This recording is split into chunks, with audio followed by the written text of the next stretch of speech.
AOC slams Kyrsten Sinema's filibuster defeatism. Our job is to help people. Ocasio-Cortez charged that Sinema's comments were essentially an argument of saying, well, why do anything at all, in case something in the future may change it. Republic.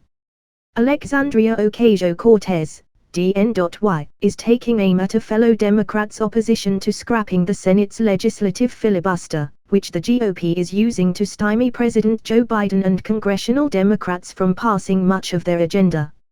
Ocasio-Cortez, the two-term congresswoman from New York City and the best known of the group of diverse and progressive House lawmakers known as the Squad, teed off Sunday against Sen. Kyrsten Sinema of Arizona, who along with fellow moderate Democratic Sen. Joe Manchin of West Virginia are opposed to the push by lawmakers from the left of their party to scrap the filibuster. Ocasio-Cortez, in an interview on NBC News Meet the Press, fired back at Sinema, who wrote last week in an opinion piece in the Washington Post that if the filibuster was nixed, there would be repeated radical reversals in federal policy, cementing uncertainty, deepening divisions and further eroding Americans' confidence in our government.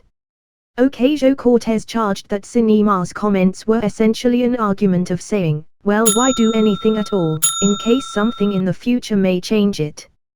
Frankly, here's the thing, is that Democratic legislation, once enacted, is popular. Republicans have tried to gut Social Security. They've tried to reverse the ACA, Ocasio-Cortez emphasized. They've tried to claw back on legislation that has passed by simple majorities in the Senate, and they haven't been able to because Democratic policies are popular, and once they are enacted, they are very politically difficult to undo. And the Congresswoman, who's repeatedly argued to scrap the filibuster in recent months, highlighted that our job is to legislate.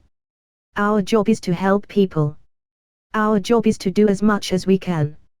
And even if that's the case, even if that is the case, wouldn't it be better to get people health care and voting rights for 3 years instead of 0 years, even if you concede the point that I don't even think is true in the first place.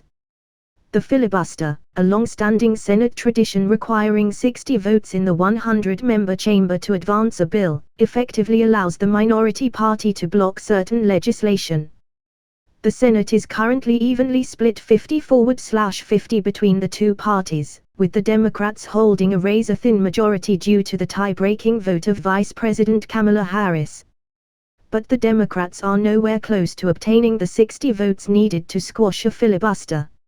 Last week the Republicans using the filibuster successfully downed the congressional Democrats' sweeping election and campaign finance reform bill, which was a top item on their agenda.